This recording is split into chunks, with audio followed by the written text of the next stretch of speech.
Hello, good evening. Welcome to ARS news channel. AP మంత్రులకు ర్యాంకులు. First ఎవరు, last ఎవరంటే ఏపీ మంత్రులకు ముఖ్యమంత్రి చంద్రబాబు ర్యాంకులు ప్రకటించారు. మంత్రుల పనితీరు, ఫైల్ క్లియరెన్స్, పర్యటన, పార్టీ కార్యకర్తలతో, ప్రజలతో సంబంధం, ప్రభుత్వ పథకాల అమలు వంటి అంశాల ఆధారంగా ఈ ర్యాంకులను ఇచ్చినట్టు తెలుస్తోంది. ఈ ర్యాంకింగ్లో మొదటి స్థానంలో మంత్రి రామానాయుడు ఉండగా, రెండో స్థానంలో నారా లోకేష్, మూడవ స్థానంలో సత్యకుమార్ ఉన్నారు.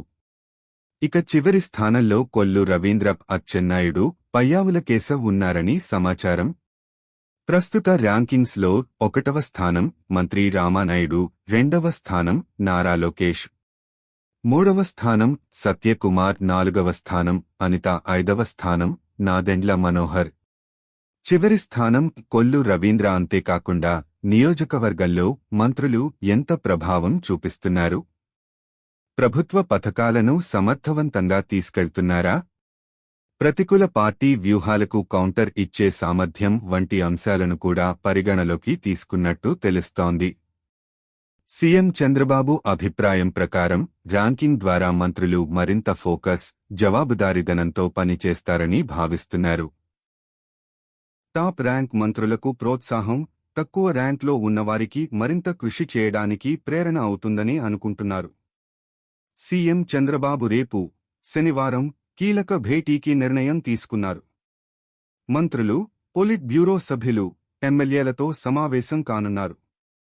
టీడీపీ సంస్థాగత నిర్మాణంపై సీఎం చంద్రబాబు దృష్టి సారించారు.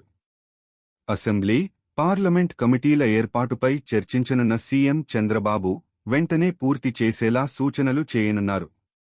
మొత్తం 25 లోక్సభ స్థానాలకు పార్టీ అధ్యక్షుల ఎంపిక కోసం ఈ నెల 24-25-26 తేదీల్లో ఒక్కో నియోజకవర్గానికి 3 చొప్పున సమన్వయకర్తలు వెళ్లనున్నారు. స్థానికంగా పార్టీ శ్రేణులు, ఎమ్మెల్యేలతో చర్చించి గరిష్టంగా 3 ఎంపిక చేసి వారి పేర్లను పార్టీకి ఇవ్వనున్నారు. అందులో ఒకరిని పార్లమెంట్ నియోజకవర్గ అధ్యక్షుడిగా నియమించనున్నారు. ఈ ఎన్నికకు సంబంధించిన విధి విధానాలను పార్టీ ముఖ్య నేతలతో ఈ భేటీలో చంద్రబాబు ఫైనల్ చేయనున్నారు. ఈ సమావేశంలోనే స్త్రీశక్తి పథకం విజయవంతంపై జిల్లాల్లో ఏర్పాటు చేయనున్న సమావేశాలపైన చర్చిస్తారు. సెప్టెంబరు 3న అనంతపురంలో సూపర్ 6 సూపర్ హిట్ పేరుతో ఏర్పాటు చేయనున్న బహిరంగ సభపై కూడా చర్చించనున్నారు. వాస్తవానికి ఈ సభను ఈ నెల 25న నిర్వహించాలని భావించారు.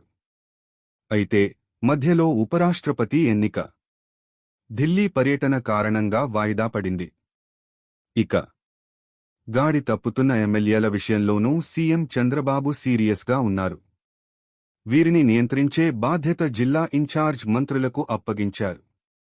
రేపు జరిగే భేటీలో మరోసారి మంత్రులకు ఎమ్మెల్యేల వ్యవహార శైలి పర్యవేక్షణపైన చంద్రబాబు స్పష్టత ఇవ్వనున్నారు.